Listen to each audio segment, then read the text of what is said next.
The village of Kambuta sat between tall hills and a long, winding river. The people there were peaceful, living by farming, fishing, and telling old stories by the fire. But there was one story no one dared to tell, the story of twins. For generations, the people of Kambuta believed that twins were a curse. The elders said the spirits became jealous when two children shared the same womb. The gods choose one child at a time, they always said. If two come, one must belong to the dark spirits. Because of this, whenever twins were born, fear filled the village. The elders would whisper old prayers, and the parents would be forced to give one of the babies away to the forest. No one ever saw those babies again. In that same village lived a gentle young woman named Nalia. She had warm brown eyes and a heart full of kindness. Though poor, she was loved by many because she helped everyone, carrying water for the old, sharing food with hungry children, and singing songs to calm crying babies. Yet, her heart ached every day for something she did not have, a child of her own. Nalia and her husband, Burro, had been married for 5 years. Burro was a hunter, brave and hardworking, but their home was quiet. Each season, when other women held their newborns, Nalia smiled for them but wept silently at night. "Why, spirits," she would whisper to the stars, "have you forgotten me?" One evening, when the moon hung bright over the village, Nalia walked alone to the riverbank. The sound of the flowing water comforted her. She knelt down and touched the cool surface, her reflection trembling under the moonlight. "Great spirits of the river," she said softly, "I come with a heart that is tired of waiting. Bless me with a child, just one to love and hold." The river seemed to listen. A small breeze moved through the tall reeds, and a white bird landed nearby, watching her. Nalia took it as a sign. She smiled through her tears, whispering, "I will love this child with all my heart and I will teach them kindness." From that night on, she visited the river every evening. Sometimes she brought flowers and placed them on the water. Sometimes she simply sat and sang old songs her mother used to hum. The villagers began to notice her visits and whispered among themselves. "Nalia is calling to the spirits," said one old woman. "She must be careful, the river listens but it does not forget." But Nalia's faith was stronger than her fear. "The river gives life to all," she told Burro one morning. "It will not turn away a mother's prayer." Burro smiled gently and said, "If the spirits give us a child, I will thank them every day." Months passed and the rains came. The river swelled, flowing stronger than before. Then one night, a strange dream came to Nalia. She saw two small lights floating above the water. They moved together, spinning and dancing like fireflies. A voice spoke softly through the dream, "You will not receive one gift but two. Remember, the spirits give for a reason." She woke up with her heart pounding. "Two gifts," she whispered to herself. The dream felt real, like a message. She told Burro, but he only smiled and said, "Dreams are just dreams, my love. Rest and be at peace." Yet deep inside, Nalia could not forget it. Weeks later, she began to feel changes in her body. Her steps grew slower, her appetite larger. The village women smiled knowingly. "You will be a mother soon," they said. Joy filled her heart like sunlight. Every morning she thanked the river, whispering, "Your promise is coming true." The news spread quickly and the village celebrated. The drummers played, and the women sang songs of blessing for the unborn child. Even the elders came to visit her, saying, "May this child bring good fortune to Kambuta." Nalia smiled, but in her heart she still remembered the dream, the two lights above the water. As her belly grew, she often returned to the river at sunset.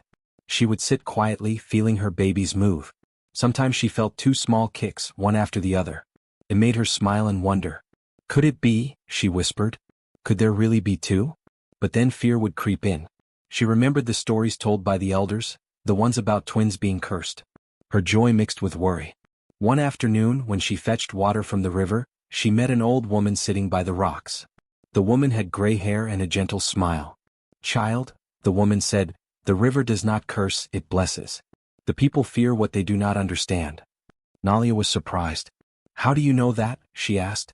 The old woman dipped her hand into the water and said, "The river gives what the land needs most. Sometimes that gift comes in pairs." Then she rose and walked away, leaving Nalia speechless. From that day, Nalia's heart felt calmer. She began to believe her dream was a message, not a warning. When the time of birth came, she whispered to the river, "If there are two, I will protect them both, no matter what." The night of her labor was long and stormy.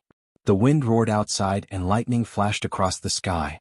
The midwife worked by candlelight, sweat on her brow. "Push, Nalia," she said. "The child is coming." Nalia screamed in pain, then heard a baby's cry. Relief filled the room, but before she could rest, the midwife gasped. "There is another," she whispered. Nalia's eyes widened. Another wave of pain came, and soon a second baby's cry joined the first. The midwife's face turned pale. 2 babies, a boy and a girl. Outside, thunder rolled across the hills and rain began to fall heavily on the thatched roof. The villagers whispered, "What is happening?" Inside the small hut, Nalia held both babies close, tears streaming down her face. "2 gifts," she whispered. The river kept its promise. But in her heart she knew that by sunrise the whole village would know, and their joy would turn to fear. What she did next would decide the fate of her children, and perhaps the future of Kambuda itself. The night stretched long and silent, the rain still falling outside, and Nalia sat awake, watching her newborn twins sleep in her arms. 1 boy, 1 girl, her heart torn between love and the ancient fear that surrounded her world. The night was filled with both joy and fear.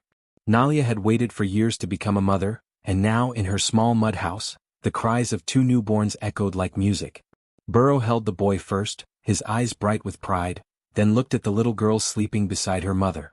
"They are both perfect," he whispered. But behind his smile, his hands trembled. He knew what the village believed. When the midwife, an old woman named Mama Deka, saw both babies, her face went pale. She looked around the room and quickly shut the door. "You must keep them quiet," she said softly. "If the elders hear, they will come before sunrise." Nalia's heart raced. "But they are innocent," she said. "Why should they be punished?" Mama Deka sighed deeply. "The rule is older than any of us. Twins are said to bring storms, sickness, and death. The elders will not listen." Burrow paced the floor. His love for Nalia and the babies fought against his fear of the village's laws. "Maybe we can hide one," he said weakly. "If we keep the boy and say the girl died." Nalia shook her head fiercely. "No. I will not choose between my children. The spirits gave me 2, I will not return one." All through the night, Nalia rocked her babies, tears wetting their tiny faces. The rain began to fall outside and thunder rumbled across the hills. It was as if the sky itself was listening to her pain. By morning the secret had already spread.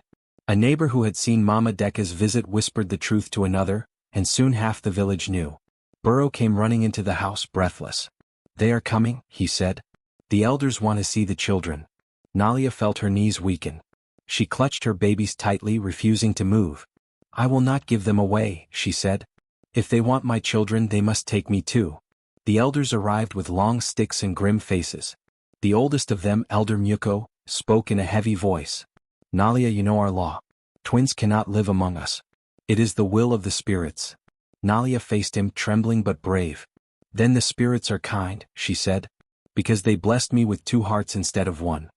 Her words shocked everyone. Some women watching from a distance whispered to each other. For the first time, someone had spoken against the ancient belief. Burrow fell to his knees before the elders. "Please," he begged. "She is only a mother. Do not take her children." But Elder Muko raised his hand. "1 child must go to the forest before sunset. The other may stay." Nalia's cry pierced the air. She knelt beside her babies and kissed them. "No," she said through her tears. "They will not leave my arms. If you send 1 to the forest, you send me 2. The elders hesitated. The storm clouds were gathering again, lightning flashing across the sky. The people began to murmur. Some said the gods were angry. Others said maybe Nalia was right. Maybe the spirits had sent the twins to test their hearts. As thunder rolled, Elder Muko stepped back. "We will decide at dawn," he said slowly. "Until then, no one must touch the children." That night, Nalia and Burrow sat awake, holding their twins close as the wind howled outside. They knew the morning would bring either hope or heartbreak. But Nalia's eyes no longer showed fear, only fierce love. She whispered softly, "I will not lose them. Not to fear, not to tradition, not to anyone." Outside, the rain washed over the land as if the heavens themselves were preparing for change. The rain fell hard that night, washing away the footprints behind Nalia as she ran into the darkness. Her heart pounded like a drum. She carried both babies wrapped in an old shawl, their tiny cries mixing with the sound of thunder. The path was muddy, her feet slipped often, but she did not stop. Every step she took was for her children's lives. The forest loomed ahead, dark, wide, and full of whispers. Many villagers feared it, saying spirits lived among the tall trees. But to Nalia, it felt safer than Kambuda, where her own people had turned against her. When lightning flashed, she saw the trees like tall guards around her. "Protect us," she whispered to the night. After hours of walking, her strength began to fade. Her legs shook and her clothes clung to her skin. The baby stirred and whimpered softly. "Just a little more," she murmured. "We will find a place soon." Then through the rain she heard the sound of rushing water. She followed it and found a wide river glowing faintly in the moonlight, the river Juanda. There was a small cave beside it, half hidden by vines. Nalia crawled inside and placed her babies on a dry spot. She held them close and whispered, "You are safe now." Days turned into weeks. Nalia built a small shelter near the river using fallen branches and leaves. She learned to fish with a stick, to gather fruit, and to collect rainwater in clay pots. Every morning she sang softly to her twins. The forest became her home and the river Juanda became her friend.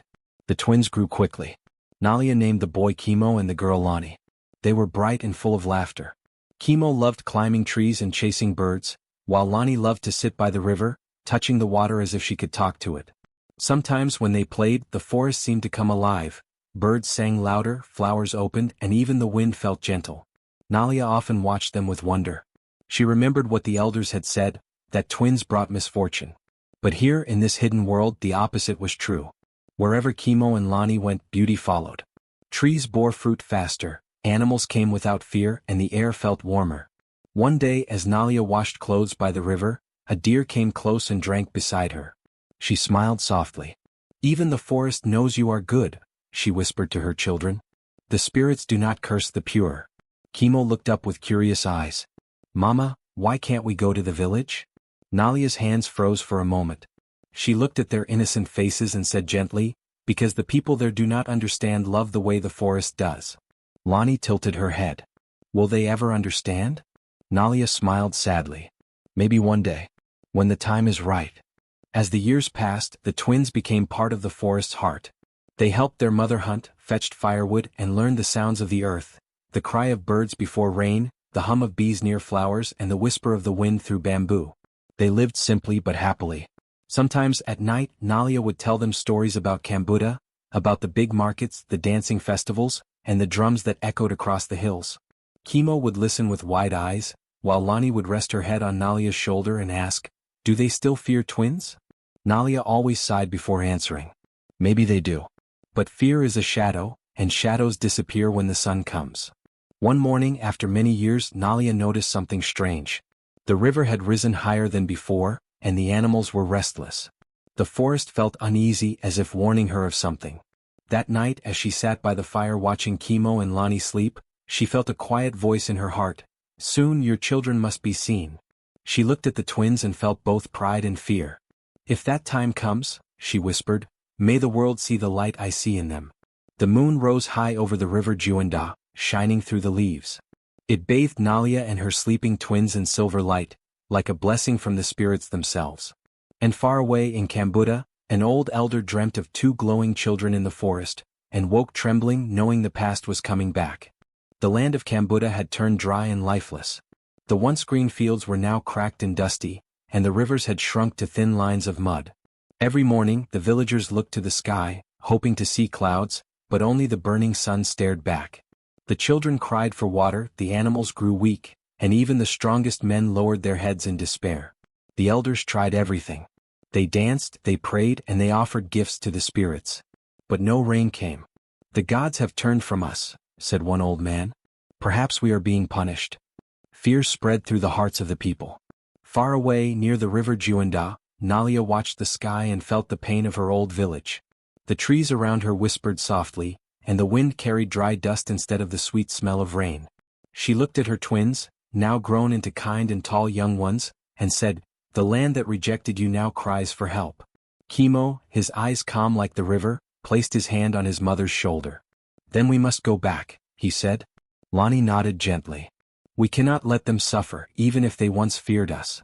That night they packed what little they had, a few herbs, a gourd of water, and Nalia's shawl, and began their journey back to Kambuda. The road was long, but the forest seemed to guide their steps. Birds flew ahead, leading them through the dry paths, and even the wind carried a strange calmness, as if the spirits themselves were watching. When they reached the edge of the village, people gasped. Some ran inside their huts while others whispered, "The cursed children have returned." The elders gathered, their faces hard. The oldest among them, Chief Dano, stepped forward with his staff. "Why do you come back here?" he asked sharply. Nalia bowed her head. "Because your land is dying and we have come to help." The elders laughed bitterly. You are the reason for our suffering. Twins bring misfortune. You should have stayed hidden in the forest." Lonnie stepped forward, her voice calm but firm. "If we bring misfortune, then the sky will remain dry. But if we bring blessing, let the rain answer you." The people watched in silence as the twins walked to the old river Kanda, now nothing more than a bed of cracked earth. The air was hot and the wind carried dust into their eyes. Chemo knelt down and placed his hand on the dry ground. "This river once carried life," he whispered. "Let it live again." Lonnie joined him and closed her eyes. Together they raised their hands to the sky. For a long moment nothing happened. Then a soft rumble rolled across the hills. The sky darkened and a cool wind began to blow. People lifted their faces in shock as the first drops of rain touched their skin. Thunder echoed and then, the heavens opened. Rain poured down heavily, soaking the earth, washing over the huts and filling the empty wells. The river Kanda roared back to life, rushing with clear, sparkling water. Children screamed with joy and danced barefoot in the mud. The elders stood frozen. Chief Dano's staff fell from his hand as he whispered, "The cursed ones have saved us." Nalia fell to her knees, tears mixing with the rain. She looked at her children, their faces glowing softly in the stormlight, and said, "You have done what even the bravest men could not." Chemo helped her stand. "The river always remembers kindness, Mother. Even when people forget." When the rain finally slowed, the village gathered around them. For the first time, the people of Kambuda bowed before the twins. "Forgive us," they said. "We were blind." Lonnie smiled gently. "There is nothing to forgive. Fear made you forget love, but love has found you again." That night, fires burned brightly in the village square. People shared food, sang songs, and gave thanks for the rain.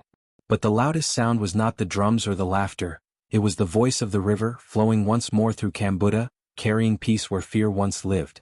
And as the moon rose, Nalia sat quietly watching her children. She thought of the night she had run through the rain, hiding them from the world. Now that same rain had brought them back, not as outcasts but as saviors. The people finally understood what Nalia had always known, that the spirits do not curse love, and the sky itself had proven it true. The rain that saved Kambuda lasted for many days. Rivers overflowed with clean, clear water. The earth drank deeply and the dry fields turned green once more. When the clouds finally cleared, the village sparkled under the morning sun. The people came out of their huts, their faces shining with joy and disbelief. Everywhere life was returning. The goats bleated again, the birds sang in the trees, and the children ran through puddles, laughing like the sound of drums. Chief Dano, who once led the elders in fear, walked slowly toward Nalia and her twins. His clothes were soaked, and his hands trembled as he leaned on his staff. But for the first time in his long life he looked humble. He stopped before them, his head bowed low. "We were blind," he said in a weak voice. "We followed fear, not wisdom. Your children have saved us when we did not deserve mercy." Nalia stood quietly, her eyes soft. She had dreamed of this moment, the day when her children would be accepted, but she had never thought it would truly come. "Chief," she said gently, "my children were born with love, not anger. The spirits sent them to bring peace, not pain." The villagers gathered around, whispering to one another. The same people who once called the twins cursed now looked at them with awe and gratitude. An old woman stepped forward and said, "The spirits have spoken through the rain. We were wrong to fear what we did not understand." Then from the crowd, someone began to sing, a low, slow melody that carried through the air. One by one, others joined in until the entire village was singing. The sound of their voices rose like the river, full of joy and new hope. Women danced in circles, clapping their hands. Men lifted their spears, pointing them toward the sky in thanks. The twins, Chemo and Lonnie, stood side by side. Chemo smiled shyly while Lonnie looked around at the faces that once turned away from them. She felt no anger, only peace. "The river forgave them before we did," she whispered to her brother. "Now they finally understand." Chief Dano lifted his staff high. "From this day," he declared, "no one in Kambuda shall call twins cursed. They are children of blessing, gifts from the spirits themselves." The villagers cheered. Drums began to beat again, faster this time, echoing across the valley. The people danced and sang until the stars filled the sky. Even the old elders who once feared the twins joined in, clapping their hands and laughing through tears. Nelia sat by the fire watching her children dance. Her heart was full. She remembered the night she had fled into the forest with both babies in her arms, running through thunder and rain. She remembered the loneliness, the fear, and the quiet nights by the river when she prayed for a better future. Now that future stood before her, not in her dreams but in the smiles of her people. Chemo came to her and said, "Mother, do you think the spirits are watching us?" She smiled and touched his cheek. "Yes, my son. They are watching and smiling. You and your sister have brought life where there was death, hope where there was fear." That night, when everyone had gone to sleep, the air was calm and sweet. A soft drizzle began to fall, not heavy rain but gentle drops that touched the earth like blessings. Nelia lifted her face toward the sky and felt the cool water on her skin. She heard the distant murmur of the river, and for a moment she thought she could hear a voice, warm and kind, whispering, "You have done well, my child." The next morning the fields of Cambuda shimmered under the sun. Green shoots rose from the ground and flowers bloomed across the hills. Children ran to the river to play, their laughter echoing through the air. The people no longer spoke of curses or fear. Instead, they told stories of the twins who brought back the rain, stories that parents shared with their children and their children's children. Whenever clouds gathered in the sky, the villagers no longer felt afraid. They looked up and smiled. "The spirits smile upon us," they would say, "for the children of blessing are with us still." And when the rain fell softly at night, it sang through the trees like a lullaby, a song of forgiveness, courage and love that would live forever in the heart of Cambuda.